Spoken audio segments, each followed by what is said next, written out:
पड़े मिलेंगे जहाँ पर कम तंबाकू के भी पैकेट फेंके गए हैं। ये पीने लायक पानी है भी या नहीं, यह भी जर्जर है। आप देखिए यहाँ पर भी पेड़ की क्या स्थिति है, फ्लोर भी टूट चुका है और दरारें भी पड़ी हुई हैं, आप देख सकते हैं। बाकी एक विकलांग है, हमारा कोई नहीं सुनता है तो पब्लिक को क्या सुनेगा।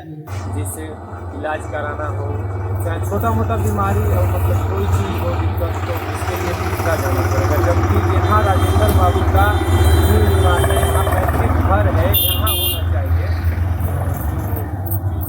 तो नमस्कार आप सबको, आज हम आए हैं जीरादेई में। जीरादेई वह गांव है जहां पर भारत के प्रथम राष्ट्रपति राजेंद्र बाबू पैदा हुए थे और आज हम जहां पर खड़े हैं वह उनका पैतृक निवास है।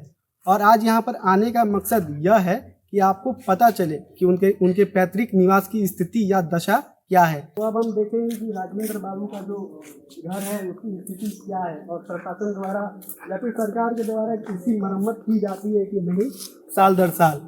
तो जैसा कि आप अभी देख सकते हैं कि इस पूरे मकान का स्थिति क्या है। पेंट पूरा का पूरा निकल चुका है और मकान की हाल भी बहुत ही ज़्यादा जर्जर है। और सबसे बड़ी बात, कुछ ही दिन पहले 15 अगस्त भी था, तो भी इस मकान का हाल ऐसा है। आप समझ सकते हैं कि कितना ज़्यादा हमारा प्रशासन लापरवाह है, जबकि यह निवास एक बिहार और भारत सरकार की संपत्ति है, तो भी इसकी स्थिति ऐसी है।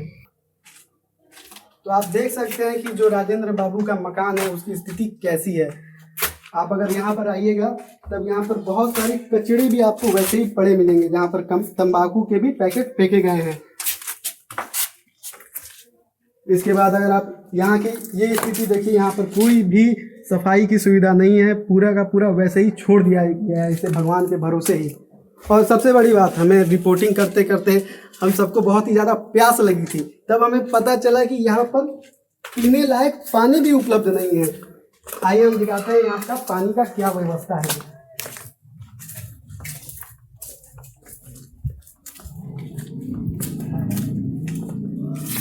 देखिए यहाँ पानी की भी कोई व्यवस्था नहीं है। ये पीने लायक पानी है भी या नहीं, यह भी बात किसी को पता नहीं है। हैरानी मुझे इस बात की हो रही है, जब 15 अगस्त होगा, जब मेहमान यहाँ पर आए होंगे, तब कौन सी व्यवस्था देखकर वो खुश हुए होंगे, या फिर वही लोग यहाँ पर गंदगी फैलाए होंगे। यह भी बात सोचने वाली है। और यहाँ पर देखिए शौचालय पर ताला मारा गया है। शायद इसे भी, बिहार में आजकल ऐसी स्थिति चल रही है कि कोई भी चीज़ चोरी हो जा रही है, तो इसे भी सुरक्षित किया गया है, कई शौचालय भी लोग चुरा ना लें। तो चलिए अब हम आपको एक ऐतिहासिक स्तर पर लेकर चलते हैं। तो यह वही तख्त है जहाँ पर आज़ादी से पहले हमारे राष्ट्रपिता महात्मा गांधी जी और राजेंद्र बाबू ने भारत के स्वतंत्रता के लिए चर्चाएं की थी। हालांकि इस धरोहर को सरकार द्वारा और प्रशासन द्वारा अच्छे तरीके से रखा गया है और यह देखकर बहुत ही ज़्यादा खुशी हुई।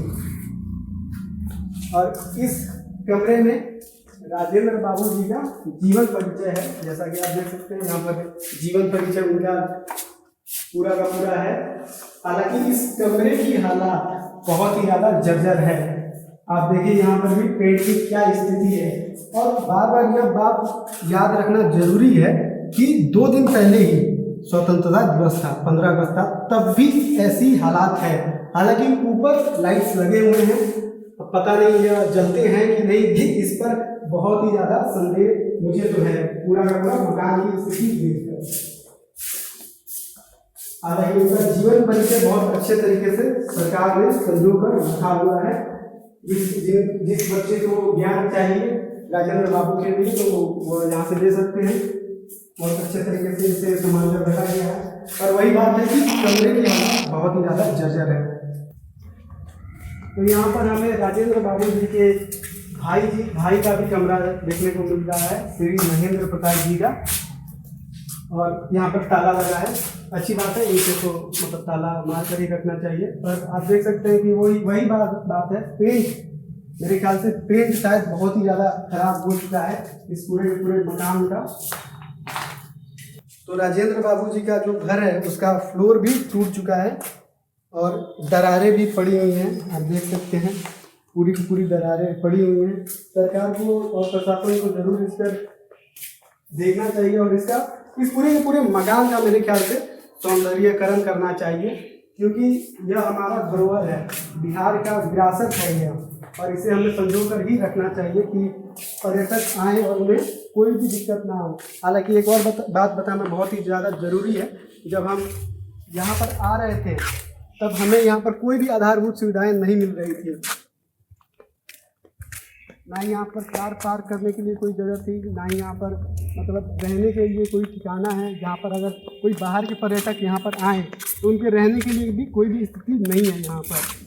तो अब हम भारत के प्रथम राष्ट्रपति डॉक्टर राजेंद्र बाबू के कमरे के समीप हैं और कमरे पर ताला मारा गया है, जो कि बहुत ही अच्छी बात है, क्योंकि उनका धरोहर है और उनकी संपत्ति है जिसे संभाल कर रखना चाहिए। और खिड़की से उनका सिर्फ बेड दिख रहा है। कमरे पे जो ताला मारने की स्थिति आई वो इसलिए आई होगी क्योंकि हमने दूसरे कमरे में देखा, एक कमरा का ताला खुला हुआ था, तो वहाँ पर दीवारों पर पान के पीक थे। तो यहाँ के बिहारवासी अपने ही राष्ट्रपति के घर पर आते हैं और पान थूकते हैं। ये राजेंद्र बाबू जी का पूरा मकान तो कवर कर लिया है कि क्या इसकी परिस्थिति है। अब हम इसके जो जीरादेई गांव है, उनका गांव है, वहाँ के लोगों से जानेंगे और इस गांव के बारे में भी देखेंगे कि गांव का क्या परिस्थिति है, सड़कें सही हैं कि नहीं, नाले सही हैं कि नहीं, अगर बरसात होता है तो पानी जमा तो नहीं हो जाता है। ये राजेंद्र बाबू जी का स्मारक है और कितना मतलब दुख होता है। देखिए कि 15 अगस्त है, फिर भी आप देख सकते हैं कि पिलर तक को भी अच्छे से संभाल के नहीं रखा गया है। पेंट करना चाहिए था। मुझे हैरानी इसी बात की हो रही है कि 15 अगस्त हाँ सिर्फ 2 दिन पहले ही था, तो भी इस मकान की परिस्थिति ऐसी है। तो आप अगर आप नॉर्मल दिन में आएँ, अगर आप जुलाई या फिर जनवरी में आ रहे होंगे, तब तो इस मतलब मकान की क्या ही परिस्थिति हो रही होगी, आप समझ सकते हैं। हालांकि जो पूरे के पूरे मकान में जो हाईलाइट चीज़ है, मतलब जो सबसे खूबसूरत चीज़ है, वह इसका बगीचा है। पूरा का पूरा जो बगीचा है बहुत ही उसको खूबसूरती से मेरे ख्याल से इस्टेब्लिश किया गया है और देखने में भी बहुत ही ज़्यादा अपीलिंग लगता है, खूबसूरत लगता है।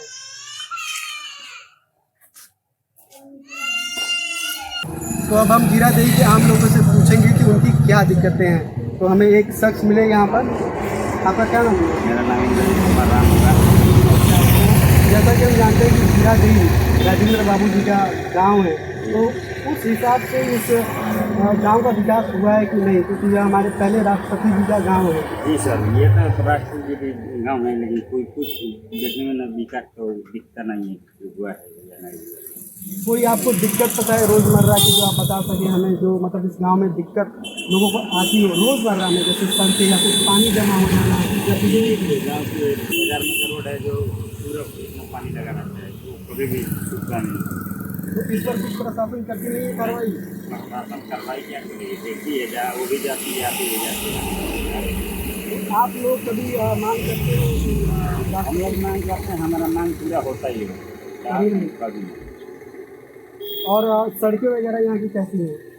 सड़कें वगैरह आप देख रहे हैं, एक सिंगल रोड है जिसमें डबल आता है, तो पूरा यहाँ तक आदमी गाड़ी जाम लग रहता है। और अगर इसको पर्यटन स्थल के रूप से देखें तो मतलब घूमने फिरने वाले लोग यहाँ पर अगर आएंगे तो उनके लिए सुविधाएं हैं इस गांव में, मतलब अगर होटल में वो रुक सकते हैं या फिर आधारभूत सुविधाएं जो होती है यात्रियों के लिए, होटल वगैरह, अच्छा खाना, सब नहीं है इधर। तो ऐसा क्यों रह गया कि मतलब राष्ट्रपति का गांव होने के बावजूद भी, प्रथम राष्ट्रपति का गांव होने के बावजूद भी यहाँ पर पर्यटन के दृष्टिकोण से कुछ भी विकास नहीं हुआ, ना ही होटल बना, नहीं ये तो रेस्टोरेंट सर बना? हम नहीं बता सकते विकास क्यों नहीं हुआ, ये तो राष्ट्रपति जी बता सकते हैं क्या करते थे क्या तो नहीं करते। आपके नेता लोग भी कुछ नहीं क्या करते? नेता के बाद नेता वो जाने, हम आम आदमी हैं, हम क्या कर सकते हैं। तो आपकी क्या मांग है? हमारी मांग है कि रोड चौड़ा हो जाए, पानी अच्छा हो जाए, रोड पब्लिक के आने जाने में अच्छा रहे, सुविधा रहे। यही बात है, एक विकलांग है, हमारा कोई नहीं सुनता है तो पब्लिक को क्या सुनने जाए। तो आपका क्या नाम है? मेरा नाम अजय कुमार है। तो आप जीरादेई के निवासी हैं?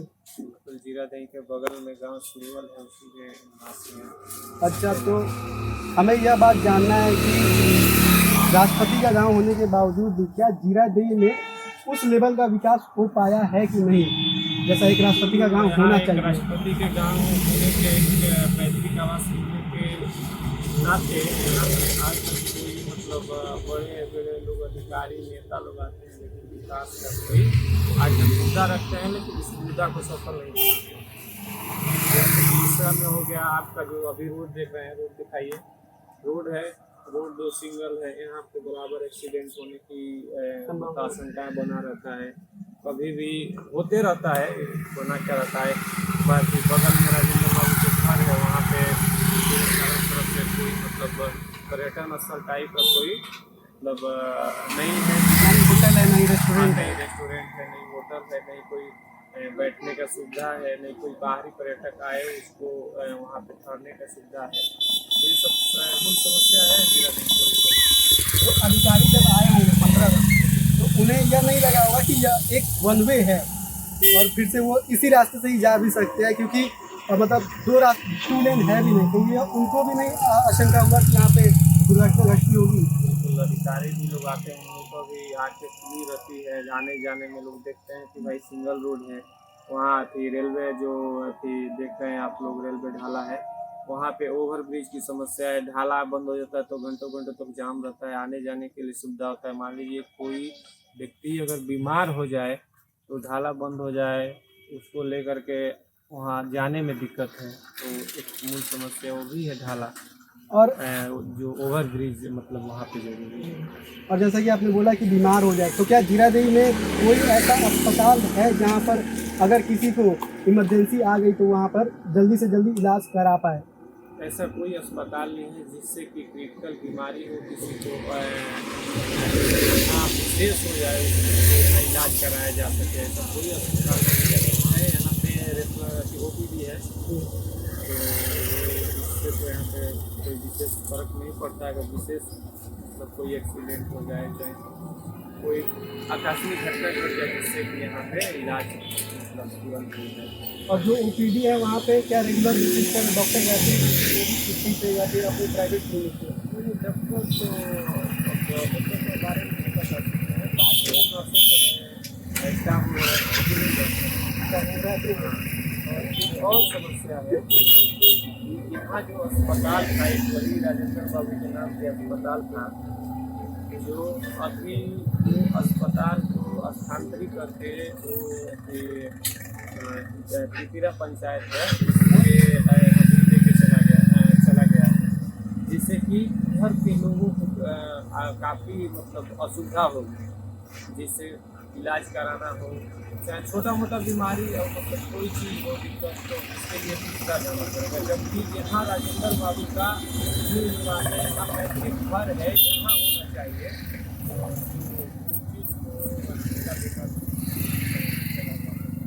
तो यह कहना वाजिब होगा कि प्रथम राष्ट्रपति के गांव में स्वास्थ्य व्यवस्था भी नहीं है।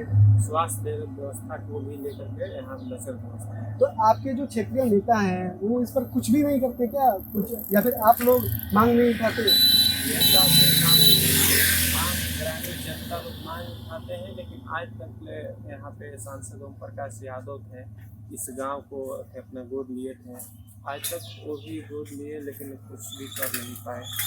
यहाँ सांसद कत्ता सिंह वो भी यहाँ पे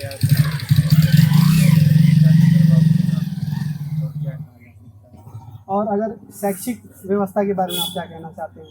यहाँ पे शैक्षिक व्यवस्था को लेकर के यहाँ के लोगों को जाना पड़ता है शिलांग, पटना, यहाँ ऐसा कोई सुविधा नहीं है जिससे कि प्राथमिक शिक्षा के लिए भी प्राथमिक शिक्षा तो है, अभी सरकार का जो द्वारा चलाया जा रहा मुहिम स्कूल में वो भी काफ़ी अच्छा चल रहा है, जिससे कि प्राथमिक शिक्षा को लेकर के व्यवस्था अच्छा है। मतलब हायर एजुकेशन। हाँ, हायर एजुकेशन यहाँ अगर देखा जाए तो उस टाइप का कोई नहीं है जिससे कि अपने गांव में रह करके डेवलप कर सके, कोई आगे बढ़ सके, या कोई उस टाइप का व्यवस्था। तो प्रथम राष्ट्रपति का गांव जीरादेई विकसित नहीं है, यह कहना एकदम सही है। एकदम सत्य है कि यहाँ पे कोई आप क्या कहा जा सकता है, राष्ट्रपति वही रहते तो वो सोचे कि इस गांव का विकास मतलब वही तक रुका हुआ है। धन्यवाद हमसे बात करने के लिए।